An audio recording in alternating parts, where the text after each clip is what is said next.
And I'm gonna open the webinar. I'm gonna demote Miss Butler.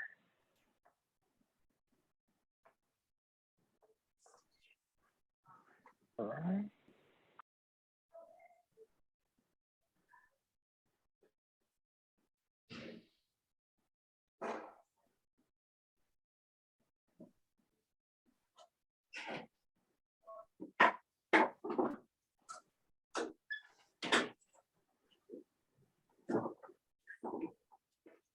I can start? Well, I am hello. setting up the live. I'll Okay. give you a heads up real quick. Give me 1 minute, sir. And thank you.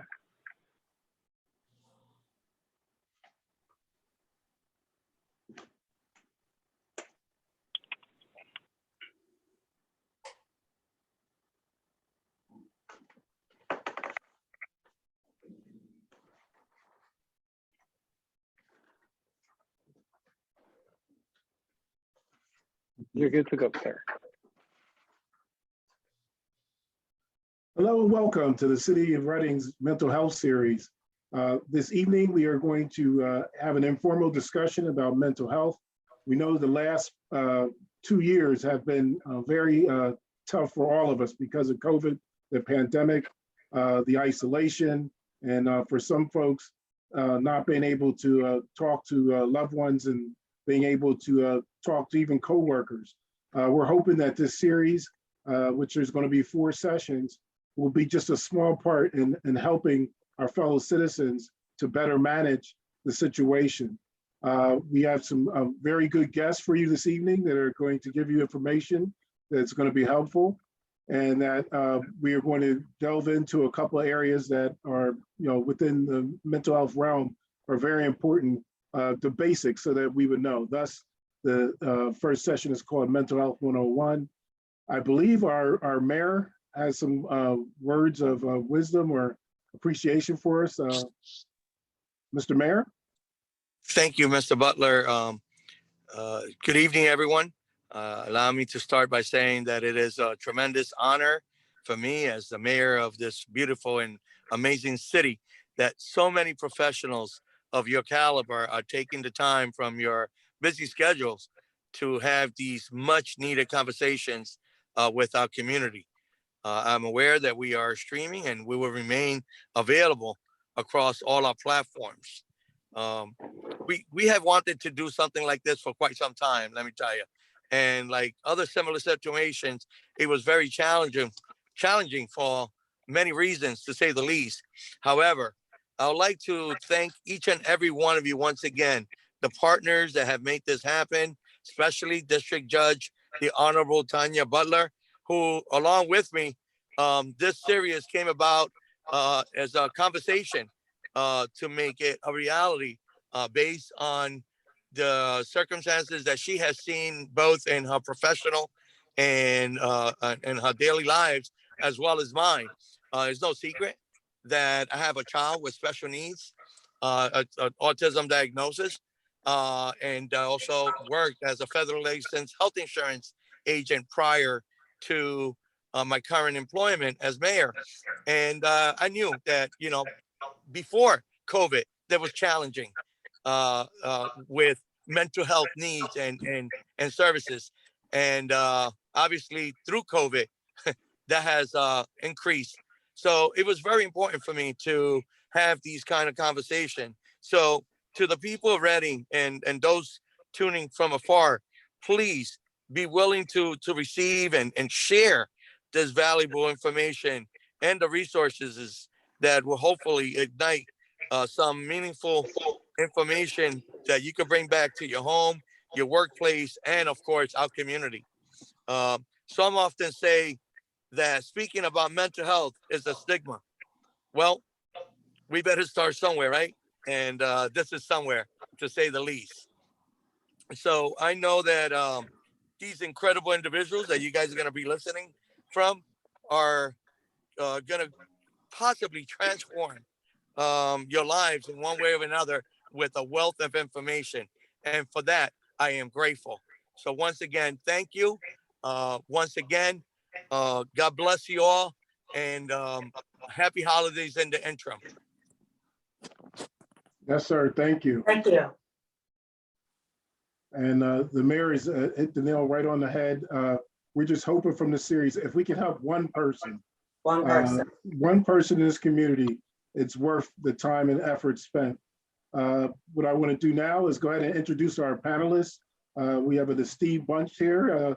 I'd like to first introduce you to Perla Plancia. She has 13 years of mental health or outpatient experience and received her bachelor's degree at Alvernia and did her master's at Kutztown. And just a wealth of knowledge. She's going to be talking about depression and anxiety. And Sharon Lewis, Ph.D., is also one of our panelists. She's going to be speaking about bipolar disorder. Sharon has actually written a book on the subject, and has also been diagnosed herself. So she has a very, very wide view of the disorder, and we can't wait to hear from her. And then also we have Liz Hernandez-Colazo, who is a employee at the Reading School District, also owns her own mental health agency, and has 15 years of experience, got her degree at John Jay College in New York, and also a master's degree from Adelphi. And I would be remiss if I didn't mention that Dr. Lewis got her degrees from Howard University, and also her doctorate and master's from Oklahoma University. And with that, I want to begin with allowing Ms. Plancia or Perla to describe depression and anxiety. We know a lot of folks with the isolation and the other issues they were already dealing with, that depression and anxiety have become front and center.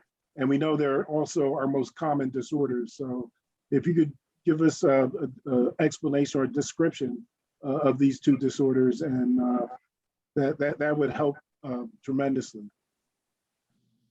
So I just want to start off by saying, good evening to everyone. I'm so happy that you have all taken the time to join in to this webinar. So before I jump into what depression and anxiety may look like in someone, I just want to make a statement about mental health overall. When we talk about mental health, we want to take into account your emotional, psychological, and social well-being. So it's not just one thing, it's different aspects of your life. It affects how you process information, how you handle stress, the day-to-day choices that you make. And so someone who is experiencing mental health symptoms may have some challenges in these areas. And so when we talk about what does depression look like, we all experience moments where we're sad, moments where we're not motivated, we feel sluggish, right? And it doesn't necessarily mean that you have a diagnosis of depression or a depressive disorder.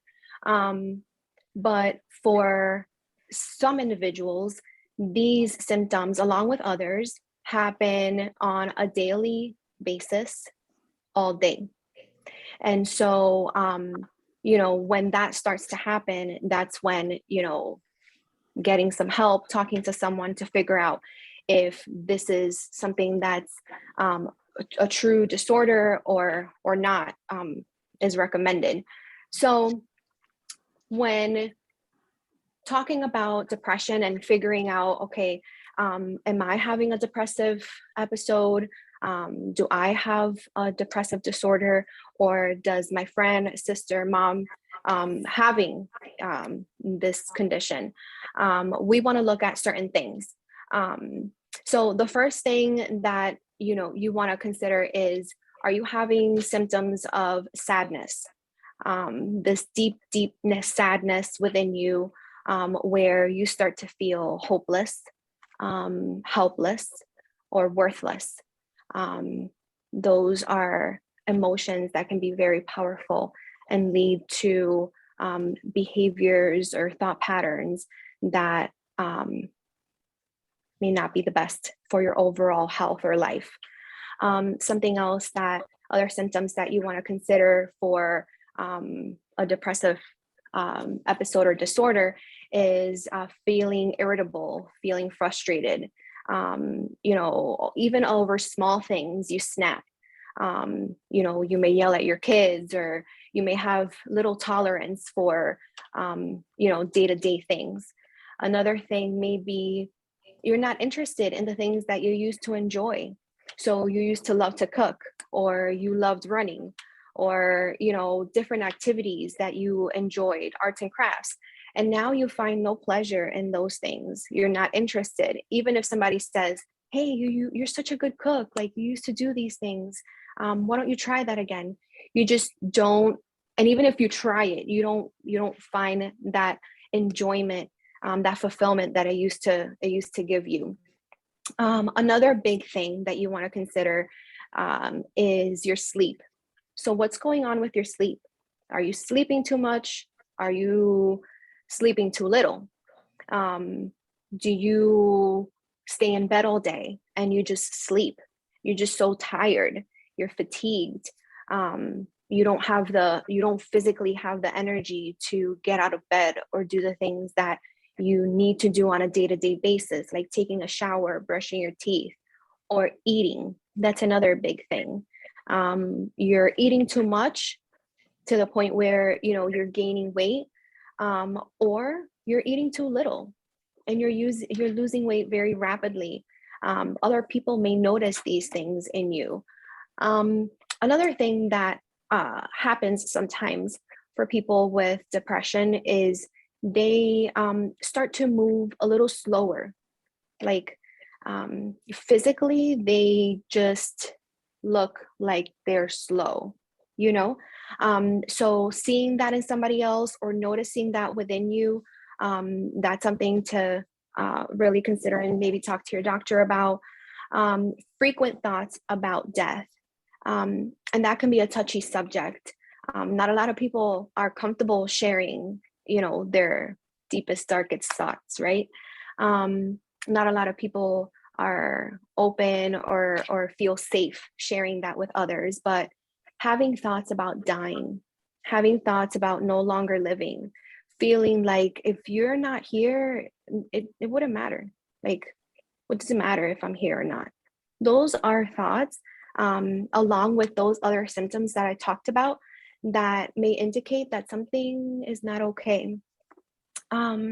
And then lastly, some of the things that may happen for somebody that's experiencing depression is some physiological changes. So what I mean by that is you may start to develop headaches, like you get headaches very frequently. You get tension in your shoulders and your back, muscle and body aches. Those are things that can happen from depression. Depression looks different in everyone. It doesn't mean that all these signs and symptoms are going to happen at the same time. It just means that these are things that you should look out for in you, or if you notice it in someone else. It could be just a few of those things, 2 or 3 or 4 of all those things that I talked about, but they're happening every day, or they're happening for most of the day, and they're happening maybe every week. Like, it just doesn't go away. So those are things that you want to consider. So when that starts to happen, when you're experiencing those things on a day-to-day basis, they're going to impact your relationships. They're going to impact your functioning, like day-to-day. So doing the things that you have to do in order to, be part of society and function. Also impact your job. And I don't know if I said relationships, but all those things are going to be impacted by these symptoms that you're experiencing. So that's depression. Anything, any questions about that? I think you're muted. Yeah, just one follow-up, and I hope I'm not too far off. Could you talk about some of the events that could bring this on? I know, of course, the obvious one is with the pandemic, the lockdown or isolation, but what are some of the events that could bring it on? Yeah, so some of the things that may contribute to mental health disorders, particularly depression, can be environmental factors. So, you know, some of your surroundings, some of the day-to-day things that you experience, your genetic makeup, your brain chemistry has a lot to do with that. Trauma, so experiencing trauma at different levels of your life can definitely initiate or bring on symptoms of depression. Family history of depression, and of course, you know, like the pandemic is a perfect example of how people have developed symptoms of depression or even disorders of depression because of isolation, because of the stress that it has brought on. So definitely multiple things play a role in somebody developing a depressive disorder. Okay. And we did have a question. I guess the chat is on. They talked about types of treatments, and I don't know if you want to go too deep into that, but do you have any that are commonplace? So I'm not going to go deep into treatment, but I will say it is different for everyone. But therapy, outpatient therapy is an option. Medication is an option. Sometimes hospitalization is needed. So there's definitely options out there. You can talk to, I think that starting with your family doctor is a great place so that you can get some guidance as to, you know, is this something that I need to look into, or, you know what I mean? But outpatient therapy is a form of treatment that's very effective, along with either medication or sometimes hospitalization or partial hospitalization. Yes. And I was reminded that Ms. Hernandez-Collazo is going to actually give resources when we get to her segment.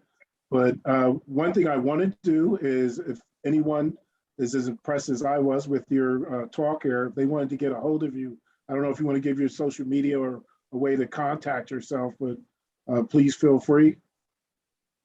Okay. So you guys can contact me via email. I work for Berks Community Health Center. I'm right on Penn Street. My email is my first initial P and my last name. So P Placencia, PLASENCIA at berkschc.org. And I'm going to put that in the chat so that everybody can have that. Do we have time for me to move on to really quick anxiety? Yes. Okay. So talking about what can bring on anxiety, let's talk about COVID, right? And how it has generated so much worry and a lot of, you know, anxiety in people.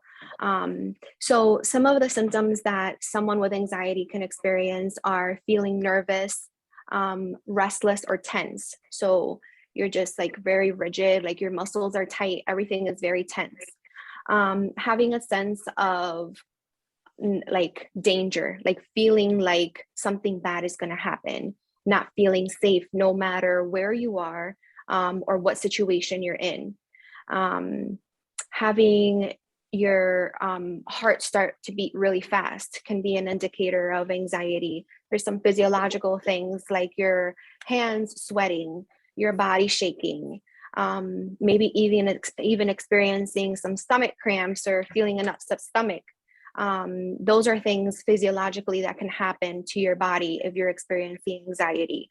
Again, trembling, feeling weak or tired, not able to concentrate. So you're trying to formulate a thought or even say your thought, and you can't because you're not able to concentrate. You're not able to put the words together because you're feeling so anxious.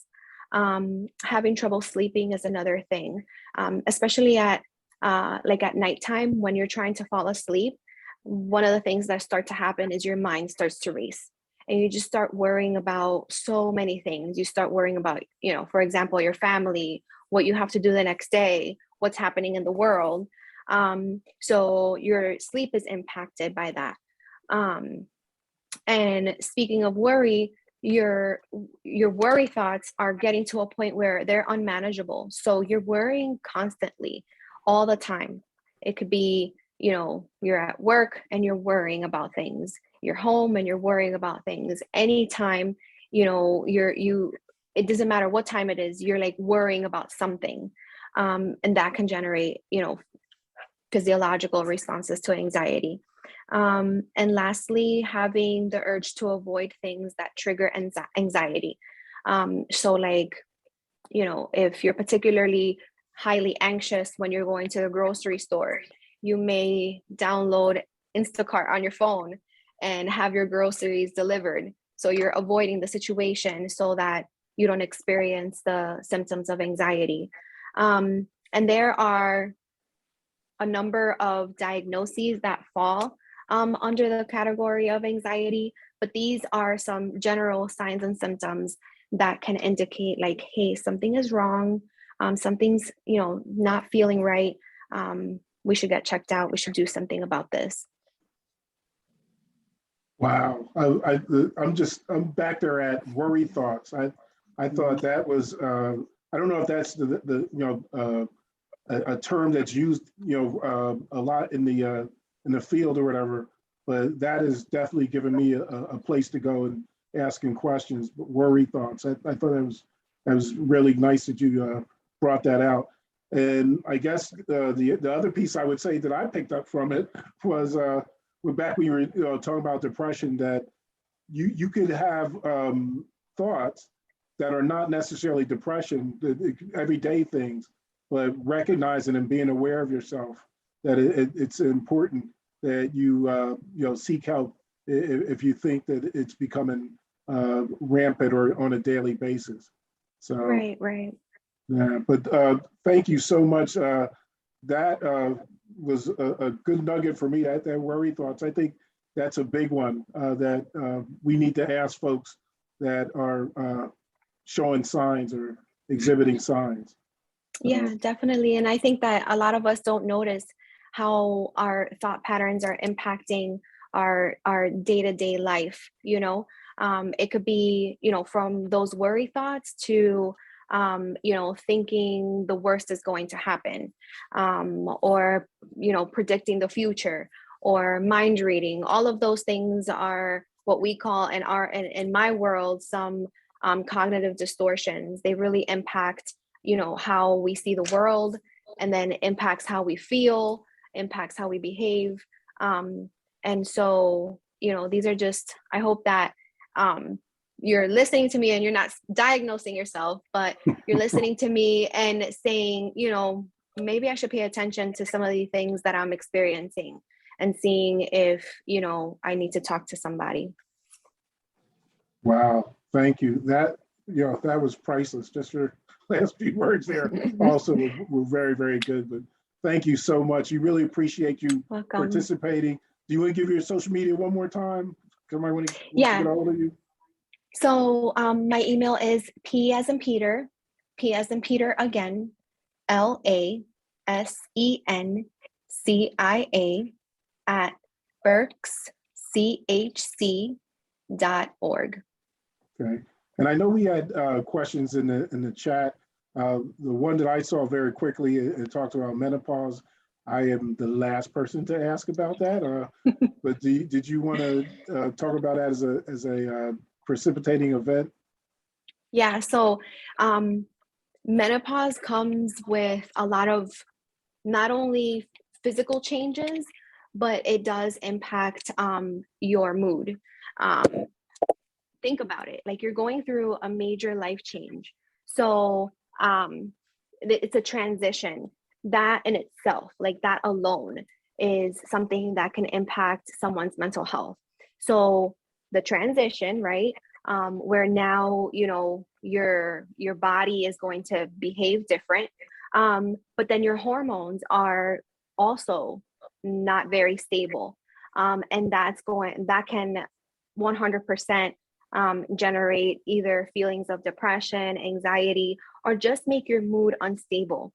And again, it doesn't necessarily mean that you may develop a disorder. It may just mean that you're going through a difficult moment.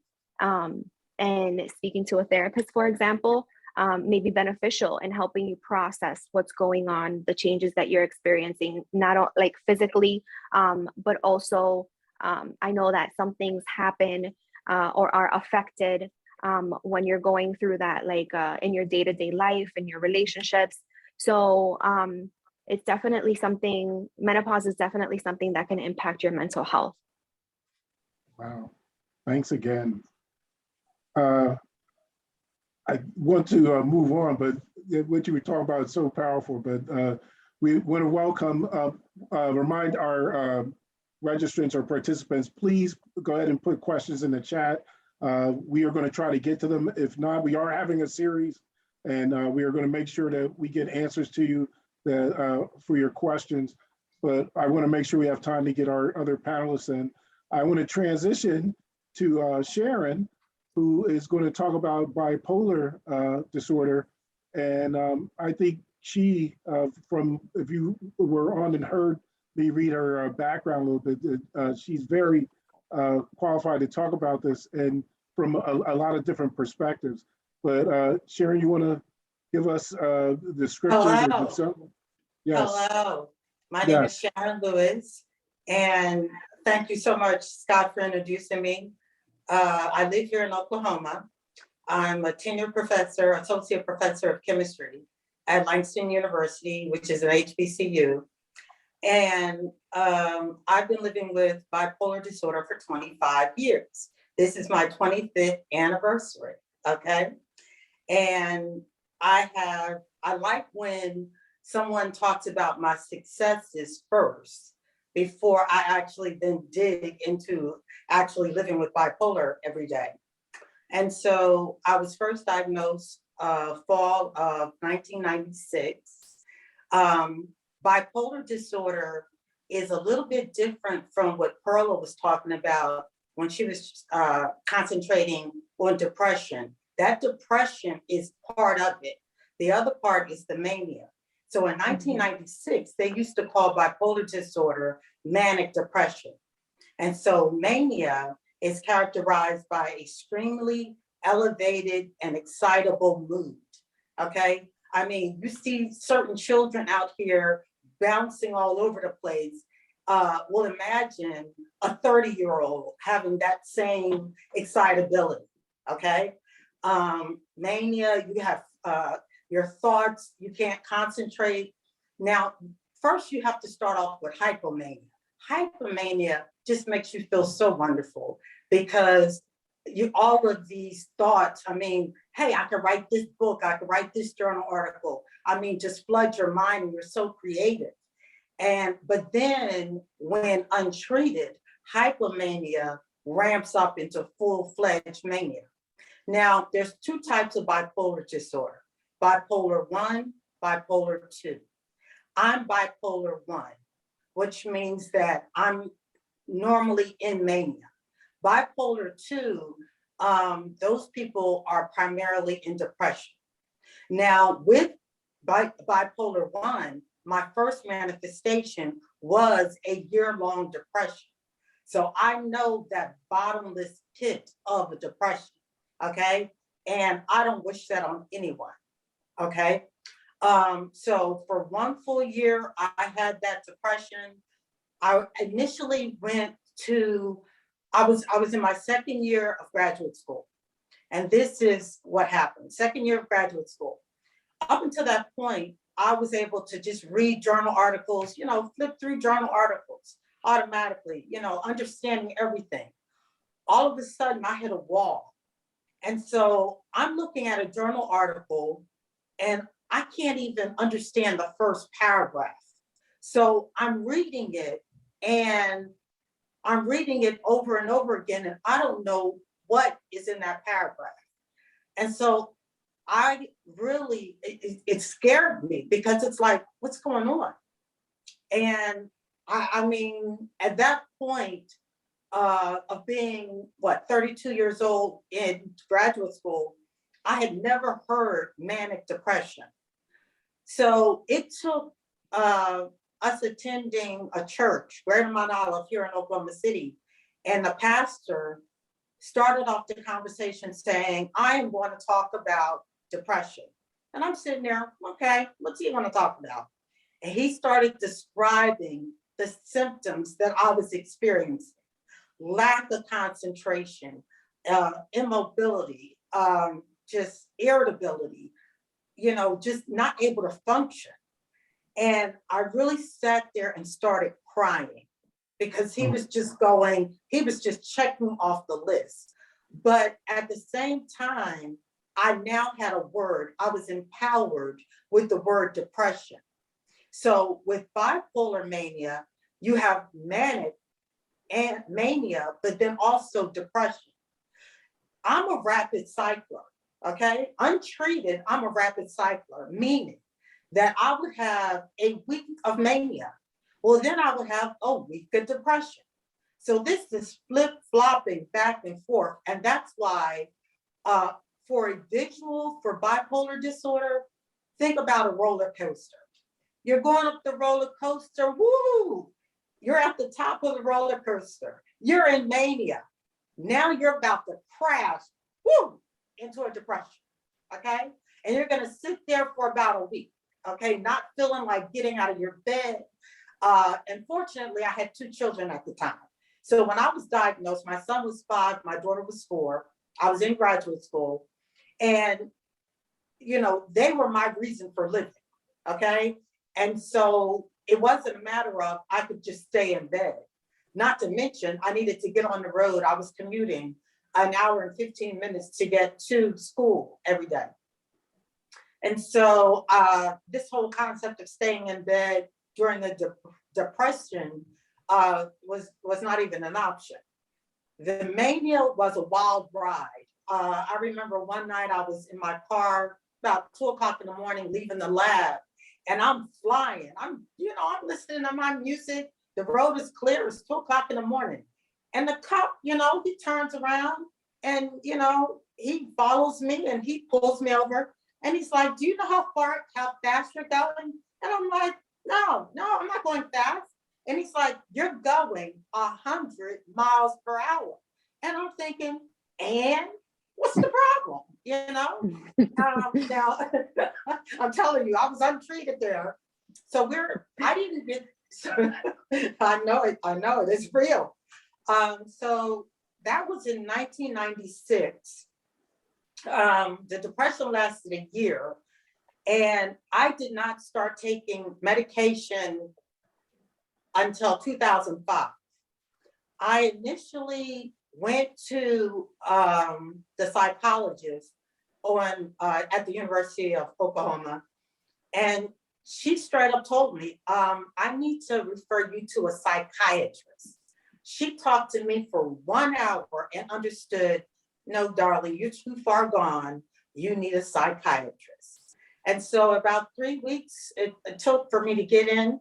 He listened to me for about an hour, and he did the little test that, if you're interested, I'll tell you about later, in which the psychiatrist can give you to determine whether you are bipolar, okay? And so I passed the test. I passed all tests, okay? And so, yeah, Sharon's bipolar.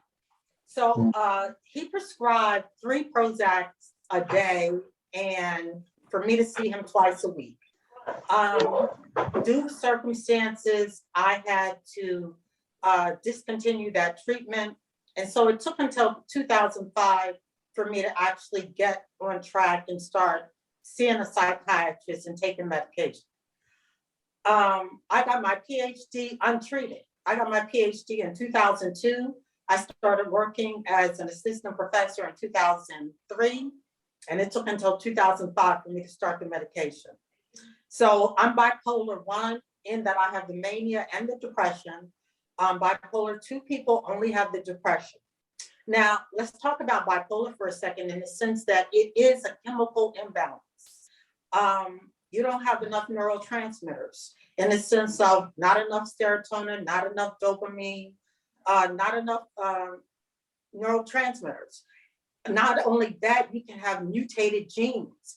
I had a collaboration with the University of Michigan Medical School and with Howard and some other schools. It was like 15 schools altogether. And we each decided to concentrate on a gene, and a gene that was mutated. And then we decided that it increased the susceptibility of a person having bipolar disorder. Not only that, I agree with Perla in that a tragic event, normally around the age of 25. Bipolar disorder presents itself normally around the age of 25. The human brain does not develop fully until the age of 25, okay? Normally, there's some other people in your family who have bipolar disorder.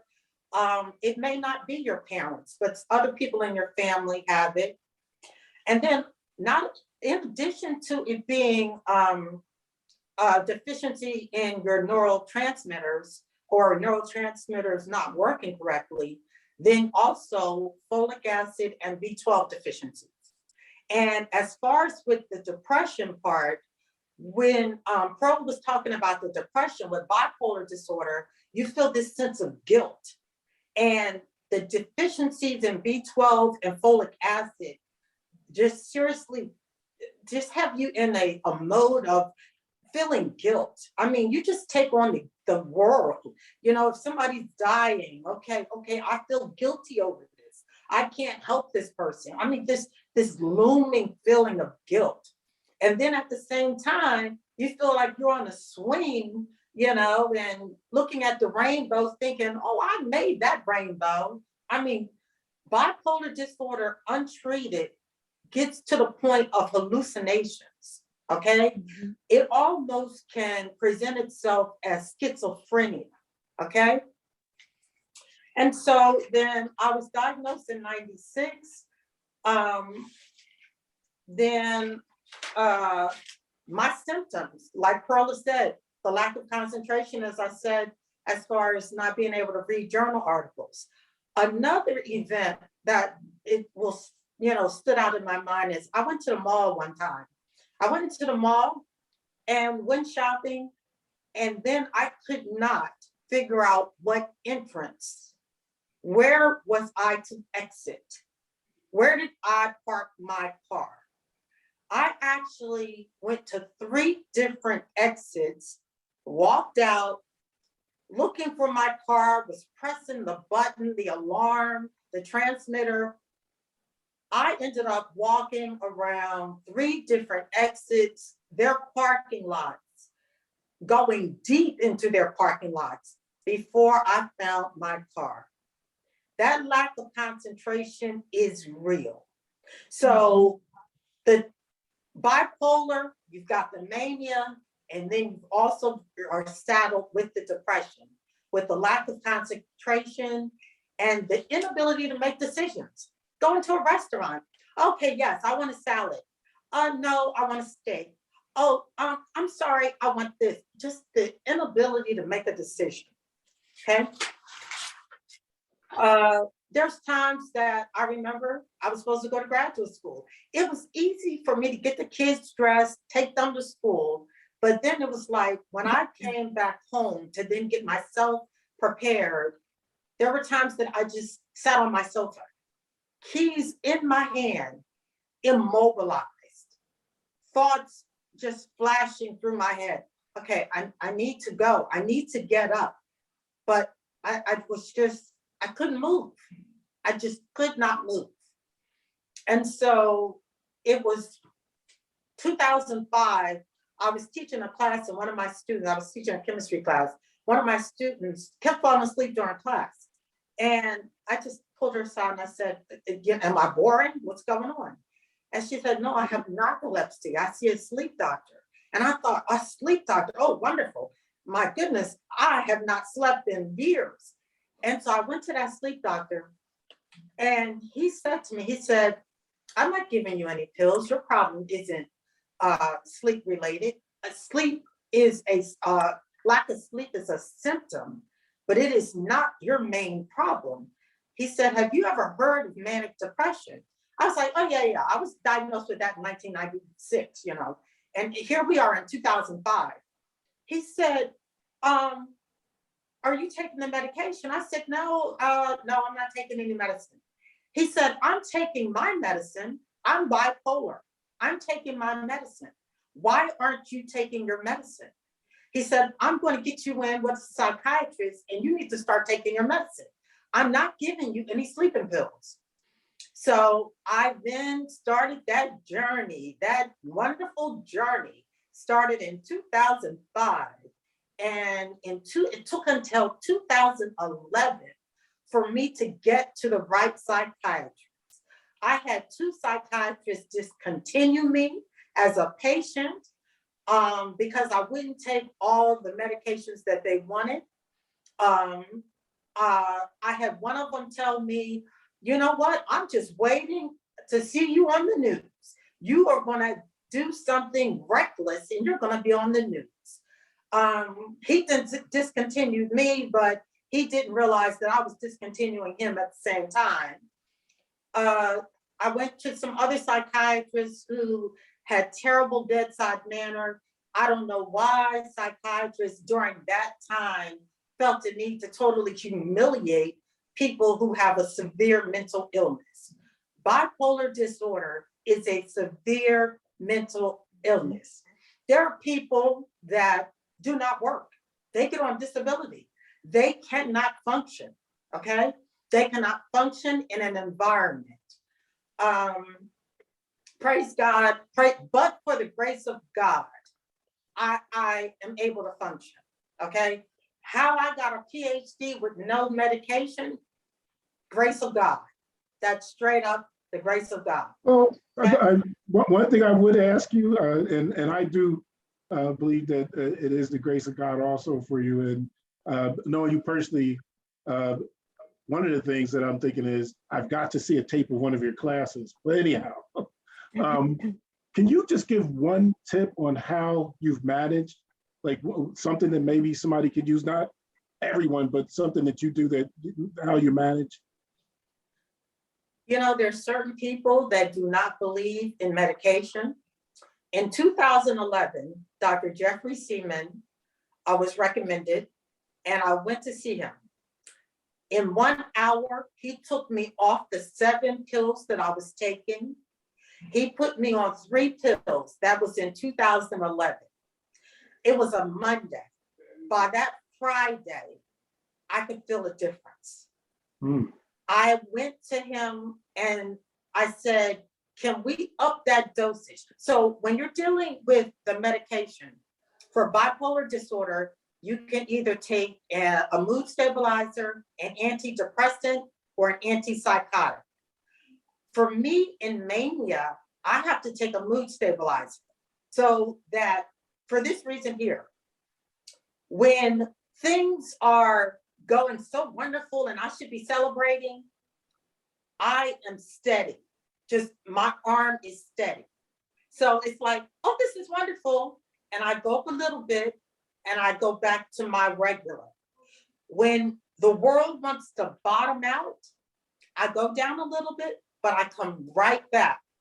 So I don't have that roller coaster ride, Scott, any longer, simply because I take the medication.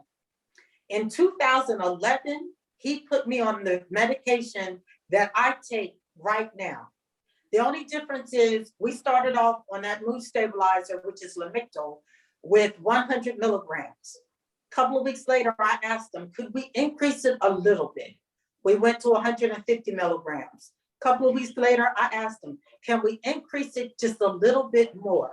We went up to 200 milligrams. That is what I'm on today. Okay? Okay, yes. Well, thank you.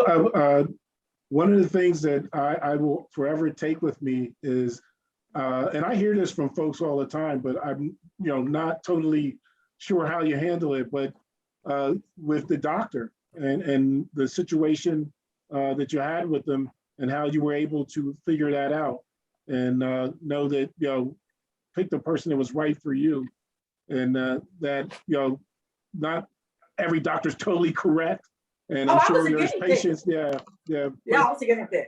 But I think I thank you for your honesty, and I'm sure that folks in the audience will definitely use that information in a wise manner. That you got to know yourself also, and bedside manner is very important, and you should not just put up with things just for the sake of you're trying to get help. That you have to also hold the doctor accountable too. So, but thank you. That was great. That was excellent. I definitely will think about the words, and I'm gonna also get a hold of one of your tapes of one of your classes. So, but now we want to transition on to Elizabeth Hernandez Scalazzo, also with 15 years of experience in the mental health field, outpatient world, and did your schooling in New York, which I'm sure a lot of people will pick that up in the audience. And you work for the school district and deal with young people. But what we really wanted to have you do is to share some of the resources within Reading, Berks County, and maybe what you should be looking for and where you should look. So, Liz? Well, thank you for having me. It's hard to follow up after Perla and Sharon. I loved hearing you guys speak, so I have to, do my job now, right? One of the things, well, first of all, if you feel like your symptoms are too much to bear and handle, definitely 911, obviously, right? If you need to, is where you would call and you ask the operator for mental, you're having a mental health crisis. That's if you're to the point where you just can't take it anymore. So I just want to say that. One of the questions that I saw the Q&A, I'll answer anyway, they were asking about how do you deal with teens and worrisome thoughts. Well, I do want to start off by saying that, especially in the Reading School District, and not just because I work there, but we have social workers, counselors, there's outpatient program in the school. So if any of the teens, any children are having some issues, that's definitely a good place to start. They're wonderful in finding resources and helping out with that. So that's a resource definitely to use. If you have insurance, so one of the things, if you have insurance, whether it's private or commercial, Medicaid, if you go on the back of your card, there's usually a number. For the most part, they're very helpful. If you call to the back and explain your situation, they'll tell you what kind of behavioral health insurance you have, how many, whatever you need to know with copays or anything like that. So that's always a good place to start. And I think people miss that sometimes. And in the back of your insurance cards, you can get that information.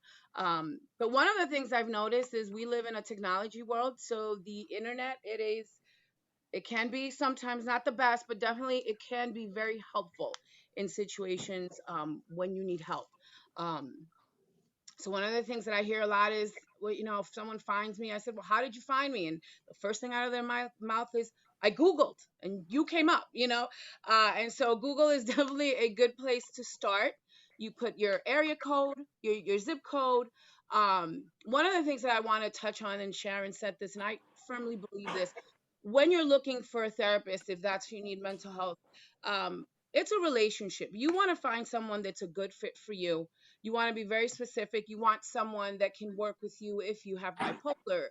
There's so many different therapists that have specialties, and you have every right to look and find for that person that's right for you. So when you're Googling and you're putting your zip code and anything close that you want, you also put, do you need, someone that speaks another language, female, male. There's so many different filters that you can use, and that's been very helpful. Because if you're going to engage in a relationship with a therapist and get services, you want to make sure that they're servicing you and the needs that you have. The family doctor, Perla, thank you. I didn't even have that on my list. So I appreciate you for saying that. That's also a very good place to start. Now, a lot of the family doctors have people that can help with that. They have information, local people, local community-based programs, and outpatient or inpatient facilities. So that's definitely another way to go. Back to the Google, Psychology Today is really a good place to also start. They have every filter you can think of, and they will give you a plethora of different therapists in your area, the insurances they take, a bio, a great bio that you can read on the person, pictures. I know sometimes that's important when people are looking for therapists. So again, the internet is a great tool. The National Suicide Prevention, there's a number that you can call, and all of this I will put in a well written and not slappy handwriting, and maybe we can add that on to the presentation, so if anyone needs those numbers. But the National Suicide Prevention, which is 1-800-273-TALK, is another good resource. They also have that in Spanish. The crisis text line for Pennsylvania, you text PA to number 741-741 if you want to text back and forth. That's also another option.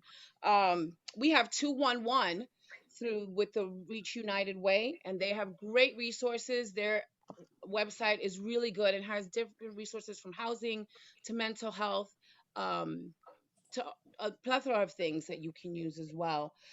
For Berks County, we have, thank God, we have Greater Reading Mental Health Alliance, which is in Wyomissing. And that number is 610-775-3000. We also have Service Access Management, which is our 24-hour crisis line for Berks County that you can call. That's also very, very helpful. Every county has a 24-hour crisis line, and for Berks County, it's the Service Access and Management. And that number is 610-236-0530. And like I said, I'll give a list of all these things. We also have the Centro Hispano. They're very helpful in terms of knowing the area and knowing what services are around. So they're definitely someone to reach out and they can help as well. I don't know. I think that, I mean, there's a lot of other things, but definitely that's a good starting point, I think, to reaching services, or at least starting if you want it for yourself or for a loved one. Yes, and actually you gave me another thought. Actually, I want to go back to Mayor Moran. When he and my wife originally had a talk about this series, he said not only did he want to do it in English, he wanted to have a Spanish version. And I totally agree that that needs to happen. So maybe we can get a hold of, maybe yourself and Perla would be involved with that also. But I do know that some of the language barrier is rears its head with the mental health. Do you want to speak to that a little bit? What you would advise when there's a language barrier? Unfortunately, what I've noticed, and I don't know if this is Perla, if you have any thoughts on this, but there are very few Spanish-speaking therapists in the area. We have a few that I've seen, but it's very limited. I think culturally, sometimes we have to take into account that people don't want to go to therapy because the first thing that they think is something's wrong with them or they're crazy. I see in the Latino community. So that's something that we're trying to get through, to understand that therapy is not because you're crazy. It's because it's a place where you can process your thoughts and find ways to deal with situations, learn coping skills, all those wonderful things. But there definitely should be more Spanish-speaking therapists. But like I said, there's ways to look that up. And in the community, people know who speak Spanish and can be referred to. It definitely would be best if it was in your language. But that definitely is something that we still need to work on, I believe, in our area. And you're Yeah. brilliant because you managed to inadvertently answer one of the questions in the Q&A about stigma and how we get away from the stigma. So thank you for your response to that. But I believe, Perla, you wanted to add to that? Oh, yeah, sure. So I did see the question in the Q&A about the stigma. And, like Elizabeth said, one of the things that is most helpful in getting, I'm not going to say getting rid of it because I feel like it's something that's going to stick with us for a while, but make it better is just talking about it. So I am so glad that Sharon was able to open up about her struggles and her experience, because that alone is an example of what people can do. We all go through things. We all go through our mental health challenges. And if we are courageous enough, just like Sharon was, to share some of our vulnerabilities, I think that is a step towards breaking down that stigma. In terms of the Spanish speaking community, I'm so glad that you guys are thinking about that, because we do, obviously, like everybody in Ready speaks Spanish, I feel like, right? So, connecting with okay, a lot of people, yeah. So, getting a therapist that speaks Spanish sometimes is a struggle, especially depending on your insurance. A lot of it is insurance driven. So getting a therapist that speaks the language can be challenging. However, there are agencies and programs that can work with individuals, especially individuals that don't have insurance, to connect with a therapist that speaks Spanish. In where I work, we have an integrated behavioral health program. So a lot of times we get individuals that are experiencing some mental health challenges. They don't know where to start. And so then us behavioral health consultants like myself help those patients link to services and, recognize what their options are or what it is that they're going through. Okay. And Sharon, I don't want to leave you out of this. Actually, there was a question about when someone still is necessarily feeling hopeless, they're on a medication, but I actually would ask the question from the other part. What was the best piece of advice you got that actually helped you with your situation, other than the meds? What was the best piece of advice? You know what, Scott? No one has ever been as honest as I am about bipolar disorder. And my attitude is just like what you said when you started. If we just reach one person, if we could just plant a seed in somebody's heart to say, hey, maybe I need to go see a therapist or a psychiatrist. If just one person could do this, then this whole platform has been wonderful. Wow. But no one has ever been honest with me. No one. Wow.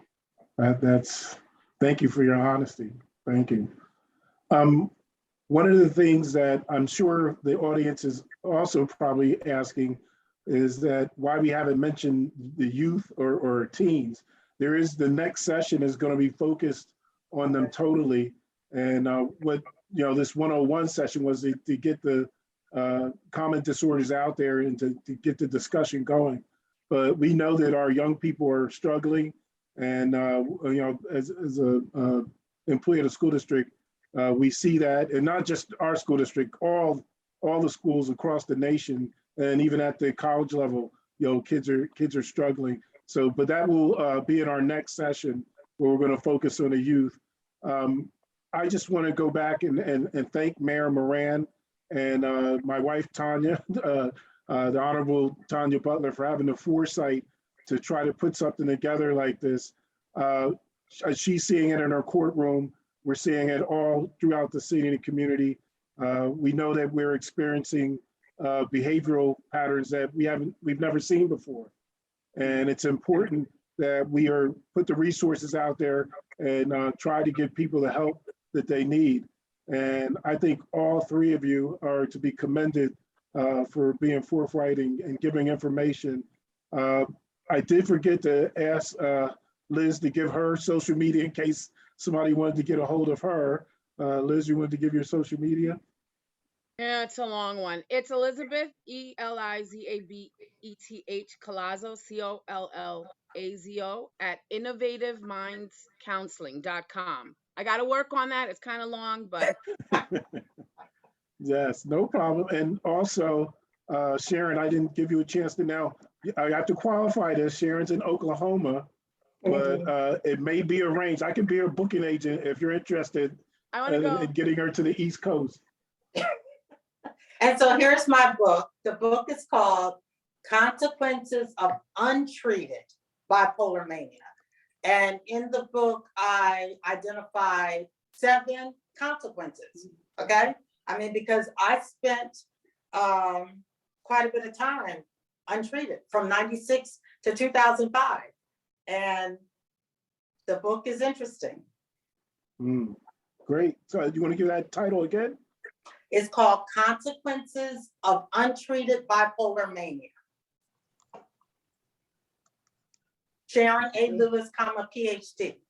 Okay. Yes. And we definitely want to support you on that. Yes. And we do have another question in the question and answer. And this one says, I know someone who wants to see a psychiatrist, but was told it will take a month for an appointment. What is the fastest way to get an appointment? Should they go to the ER? And I don't know, Liz or Pearl, if you want to handle that one, or both of you. Well, I do one of suggestion. It's maybe not the best, but it's online is a little faster to sometimes get a psychiatrist. I know most people feel comfortable face to face.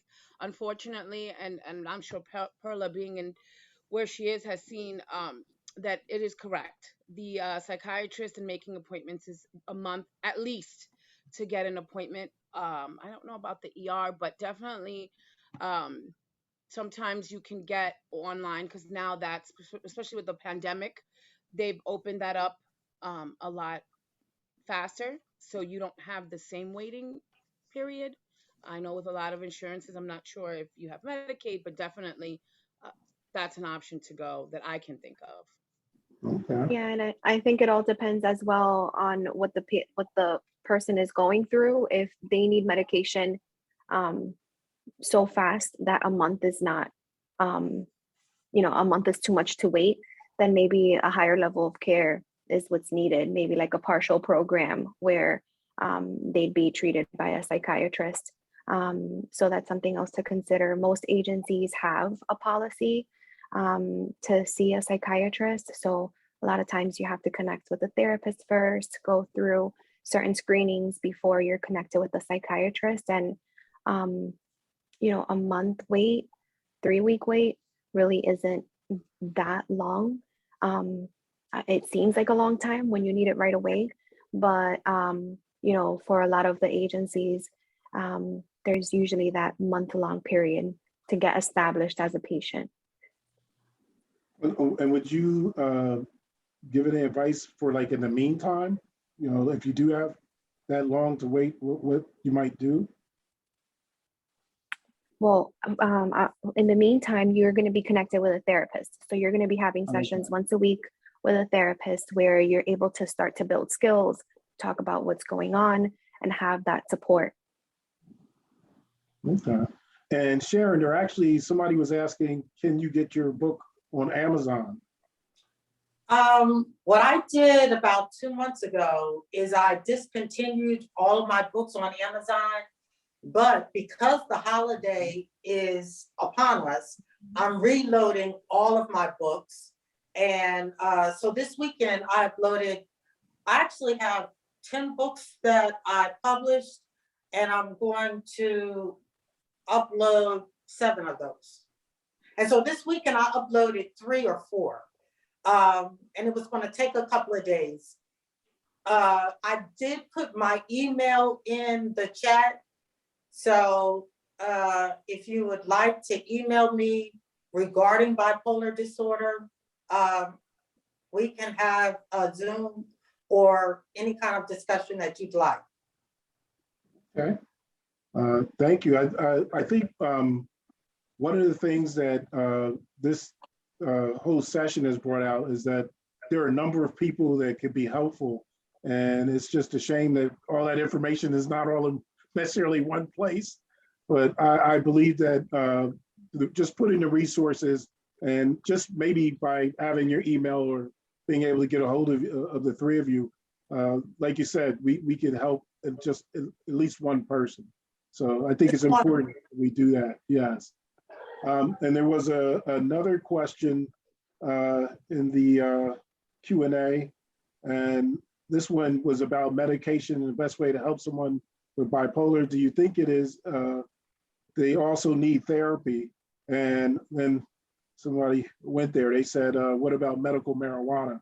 So I'm so glad you mentioned that. I've got the paper right here, okay?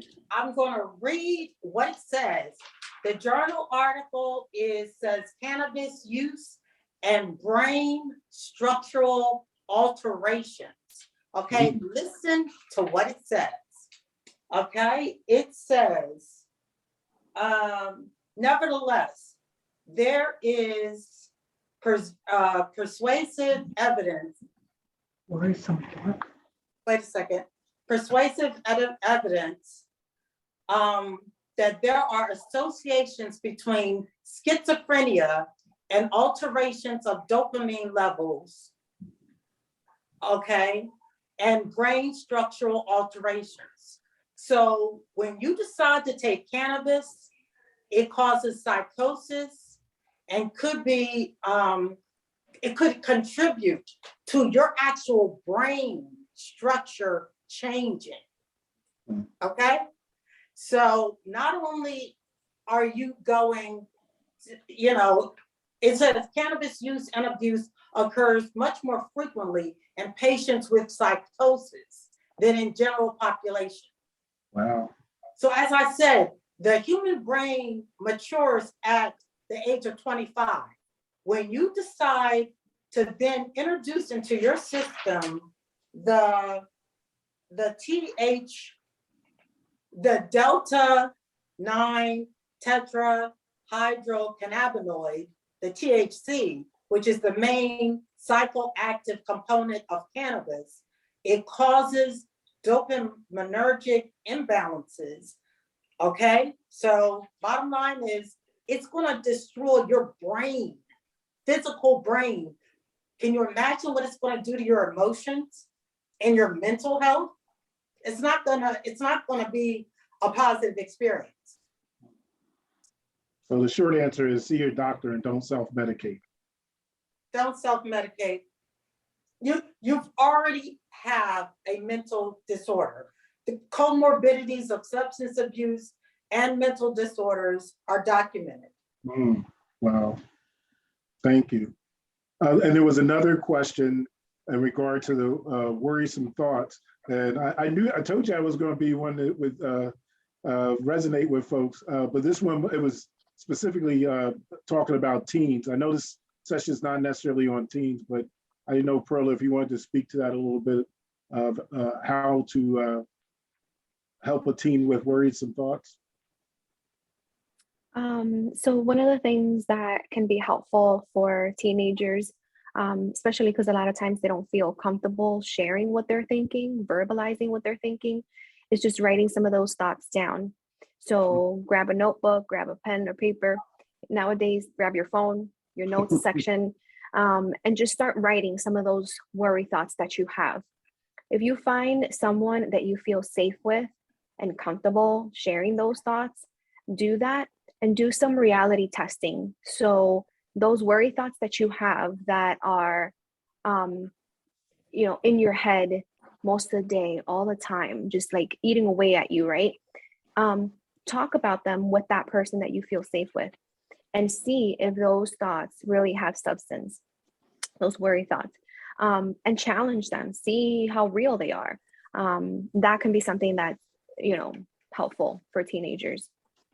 You just dropped another gem, reality testing. That is a very good tool. And but now I'm thinking the person you're safe with has to be responsible in the way that they do that. Definitely. Yes. There was another question. Now we're starting to cycle through here. Well, I'll go back to what I was sort of worrying about in terms of the community. We now are beginning to see more folks that are homeless in the community in different areas around town. And I was always taught and thought that mental health is a huge part of the homelessness issue. I know, Liz, if you wanted to speak to that maybe a little bit, and how we could possibly help folks that are not necessarily seeking help and not sheltering themselves in the best possible way. Well, I don't know too much about that's out of my scope with the homeless community. I definitely know, and I agree, especially when we work with the students in the schools, and we realize that there are a lot of our families that are homeless. We always think of homeless as just the person on the street, right? But homelessness can encompass a lot of things.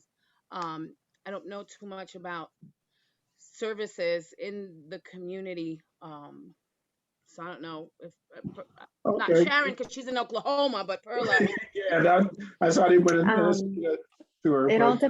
I think it depends on the person's circumstance. We do have organizations that help with the homeless community, such as the at the Hope Rescue Mission, the Opportunity House, Family Promise. Sam also has a program that helps for individuals with housing issues. So there are resources out there. And a lot of times it's not just if somebody has mental health, how do I say this? Somebody's homeless because they have mental health issues. That's not always necessarily the case. Mm-hmm. You know, everybody's circumstance is very different. COVID has impacted people's lives in ways that they've never thought it would. And some people are homeless because of COVID, and not because they have a mental health disorder, just circumstances and lack of support and lack of knowledge. Wow, thank you for that one too. I will tell you that in my mind, I always think it's in the realm, but you're right.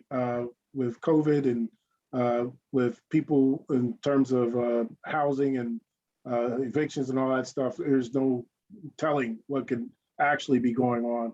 I guess every person needs to be weighed or measured by their own merits, or every situation measured by its own merits. You never really know, but that's what I was taught.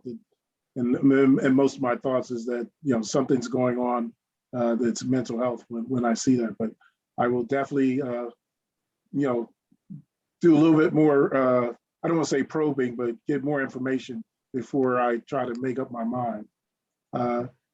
Also, Perla, when folks come into your office in terms of mental health, what is the intake process? So we're not a mental health agency. We're primary care physician, primary care.